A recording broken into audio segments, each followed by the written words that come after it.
Dead on the spot ang isang motorcycle rider sa Cebu City matapos maaksidente sa kalsada. Sa kuha ng CCTV, makikitang humaharurot ang dalawang motorsiklo sa Barangay Tisa. Ang isa dumiretso sa Center Island. Nasira ang suot na helmet ng rider na dead on the spot.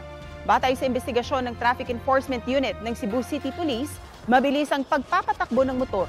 Lasing pa umano ang lalaki. Ayon sa kaibigan ng rider, galing silang inuman pero hindi raw lasing ang biktima. Walang pahayag ang kaanak ng nasawing rider. Kapuso, para sa mga maiinit na balita, mag-subscribe sa GMA Integrated News sa YouTube.